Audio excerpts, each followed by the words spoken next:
everybody. So I'm gonna do my deconstruction type of video that has to do with the questions from last week before this week's Bible study happens. And then tomorrow at some point I'll do those two videos for Julie Andrews' 90th birthday that was talked about last week. So to get that, because someone requested me to do that. So anyways, without further ado, this will be coming from Living Stones, 1 Peter 2:4-25.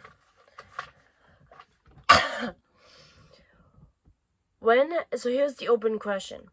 When have you discarded something only to discover later that you had a real need for it? What steps did you take to get back the discarded item? Now, I've heard different answers for this question from the other ladies. And I've never, just disregard something that I find out later on that I actually do have a need for it. I've lost items, but I can't recall actually disregarding something. I know when I've lost something, like for instance, my Gladwin for a little while. My boyfriend Colin suggests I pray to St. Anthony, who is the patron saint of lost things, because he's Catholic. I'm not Christian, as you can obviously see either, but yeah, so, and I thought about wanting to mention that just to irritate people, but I didn't. But yeah, anyways. Read 1 Peter 2:4-10. Consider the original living stone.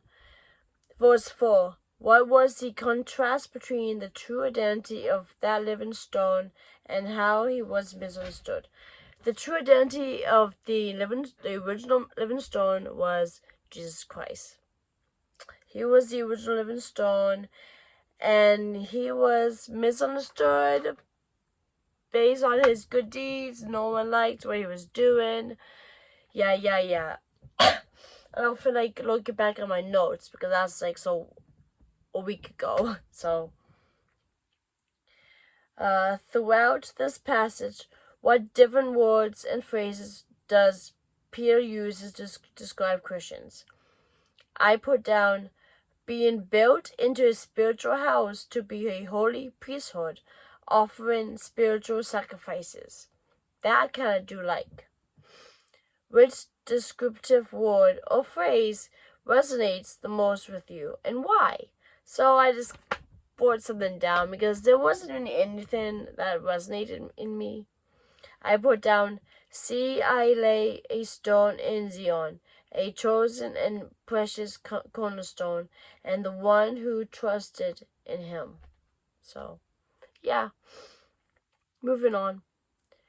What practical effect can this reality of multinational and multi-ethical people of God have on our local churches?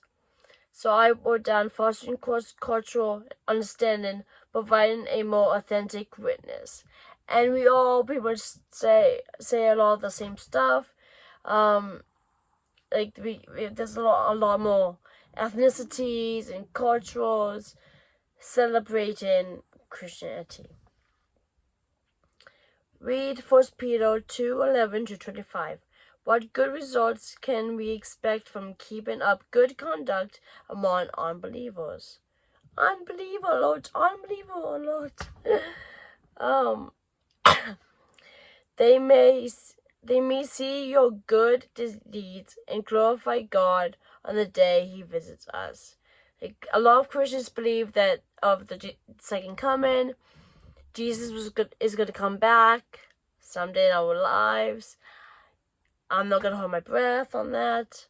I don't like how they talk about pagans, but then again, given the times, of course, I'm pagan. So, but I find this stuff very interesting to understand and to learn. That's why I'm doing this. how can Christians show respect to governments and rulers even when we think they are wrong? This was a question I was afraid of, because I knew from a week before they believed that Charlie Cook was a good person, which he wasn't. So I don't know where they stand politically. They sound like they might be a bunch of Trump supporters. So, but I don't want to make that kind of judgment. But luckily, this didn't turn into anything nasty. But I put down Christians show respect to governments by acknowledging God-given authority, praying for leaders, honoring the laws or whatever. And a lot of these ladies, they would like say like how like we should always like fight for what we believe in and all of that. So that kind of stuff I do agree with. It's a match for me. It's like I can't stand Trump, and I think it's very important for us to just fight with everything we have and hold deal and try to fight against the evil he is putting against. I mean, I don't believe in a lot of Christianity, but what would make sense to me is, Trump is the Antichrist. That's because he's evil, he's wicked, he is destroying the country, he's failing democracy like his own business. So, but yeah, I hope you enjoyed what I've talked about in this video. I'll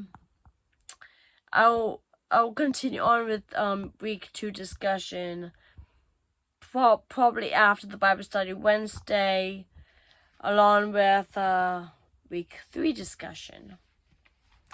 And tomorrow I'll make those other videos that was requested for me to do. So I hope you enjoyed this video. I hope this is interesting for you. And see you next time. Bye. Take care.